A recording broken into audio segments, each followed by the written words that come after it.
Salut à tous, c'est Max de la Zone PFC, bienvenue sur votre chaîne YouTube 100% dédiée au Paris FC. Aujourd'hui vidéo Actu PFC, le format de vidéo où je te présente l'actualité du Paris FC en 5 minutes. Mais avant que la vidéo ne commence, n'hésite pas à t'abonner à la chaîne si tu souhaites en apprendre plus sur l'actualité du Paris FC. Mets-moi un petit j'aime pour m'encourager et dis-moi en commentaire ce que tu penses de l'actualité du Paris FC en ce moment.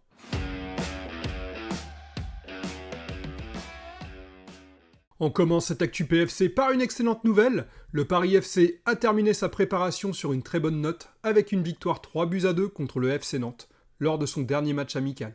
C'était un vrai test contre une équipe de Ligue 1 et l'équipe a su montrer du caractère. Après une première mi-temps mitigée où ils ont été menés, les joueurs ont su réagir en seconde période en marquant 2 buts. Cette victoire est super importante car elle confirme que le groupe est prêt à attaquer le championnat ce week-end. L'équipe a montré de belles choses offensivement, une bonne intensité physique et de la solidité mentale.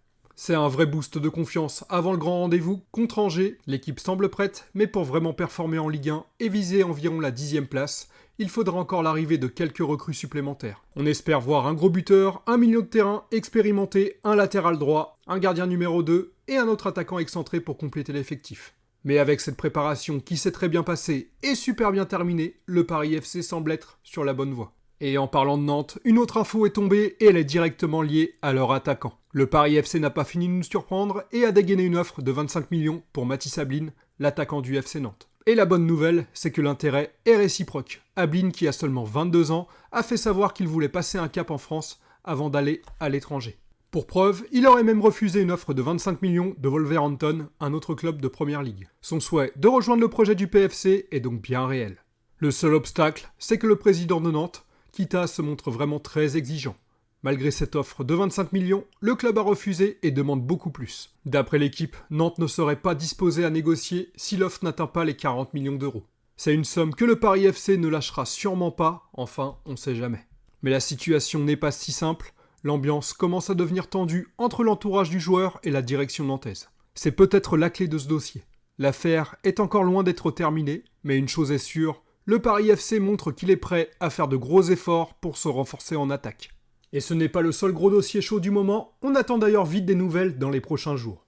Le dossier Amadou Haïdara semble prendre une tournure très positive. D'après les dernières informations de l'équipe et du Parisien, le Paris FC a déjà trouvé un accord contractuel avec le joueur de 27 ans. Un accord avec le joueur, c'est l'étape la plus compliquée et elle est déjà franchie.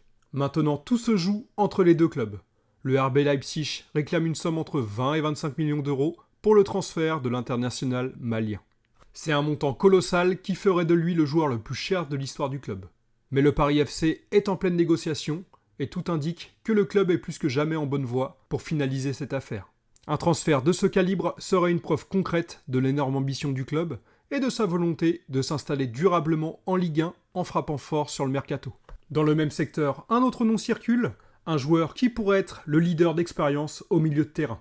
Il s'agit de Pierre Lesmelou, le milieu de terrain de Brest. Les dernières informations nous apprennent qu'il était sur le point de rejoindre Lyon, mais les négociations ont échoué pour une somme dérisoire. En effet, Lyon proposait 5,5 millions d'euros, tandis que Brest en réclamait 6 millions. Pour une différence de seulement 500 000 euros, un transfert qui semblait acquis est donc tombé à l'eau. C'est vraiment une chance pour le Paris FC qui recherche justement un joueur expérimenté pour devenir un vrai leader sur le terrain et stabiliser le milieu de terrain aux côtés de Maxime Lopez. Après avoir raté la piste Benjamin André, le club a donc dans le viseur un joueur de 32 ans qui pourrait apporter sa grinta et son expérience. Le Paris FC n'a pas encore fait part de son intérêt de manière officielle, mais au vu de la situation, on se dit que ça serait la piste idéale. Avec la concurrence de Rennes, qui se positionne également sur le dossier, le Paris FC aurait tout intérêt à se manifester rapidement. Un dossier à suivre avec attention dans les prochains jours, qui pourrait être un vrai signal d'ambition pour le club. Mais au-delà des grands noms, le club aussi pense à son avenir. Et il a déjà sécurisé un jeune talent. Le Paris FC a officialisé la signature du tout premier contrat professionnel de Ilan El Adahari. C'est l'aboutissement d'une progression fulgurante pour le jeune international malgache qui a rejoint le centre de formation du club il y a seulement un an.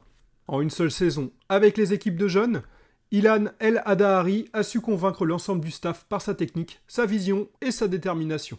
Il a même eu l'occasion de faire ses preuves avec l'équipe première en match de préparation, en inscrivant un but contre le FC Sion. Cette signature jusqu'en juin 2028 est un signe très fort de la confiance que le Paris FC place en ses jeunes. c'est la juste récompense de son travail et le début d'une nouvelle aventure pour El Hadari qui incarne l'avenir du club. Et la dernière nouvelle de l'actu PFC, c'est que le club a enfin dévoilé les nouveaux maillots pour la Ligue 1. Franchement, on a deux maillots complètement différents, le maillot domicile avec son style un peu rétro et son col qui fait vraiment débat parmi les supporters, et le maillot extérieur qui est franchement beau avec les trois couleurs du Paris FC. Son bleu caractéristique un peu plus foncé, le bleu clair et le blanc. L'avis général sur ces maillots est excellent. Tout le monde est d'accord pour dire qu'on a des maillots dignes d'un club de Ligue 1. Alors pour les personnes qui ne vont pas aimer le maillot domicile dû au col, on peut se rattraper avec le maillot extérieur qui est franchement beau. En tout cas, ces maillots, c'est parfait pour commencer ce nouveau chapitre en Ligue 1 qui commencera le week-end prochain. Voilà, c'était tout pour l'actualité du Paris FC cette semaine. N'hésite pas à me dire en commentaire ce que tu penses de l'actualité du moment. Est-ce que t'es hypé par les pistes Ablin et Aïdara? Je pense que ces deux gros joueurs, s'ils nous rejoignent, ça pourrait grandement renforcer l'effectif et on pourrait être un peu plus ambitieux en Ligue 1. C'est la fin de cette vidéo, n'hésite pas à t'abonner à la chaîne pour ne rien louper sur l'actualité du Paris FC, mets un petit j'aime pour m'encourager et encourager le référencement, et dis-moi en commentaire ce que tu penses des rumeurs mercato. Je pense que ça va pas mal bouger dans les jours qui arrivent, donc on reste connecté et on attend de voir la suite avec impatience. En attendant, je te souhaite une bonne journée et je te dis à très bientôt. Ciao ciao, bye.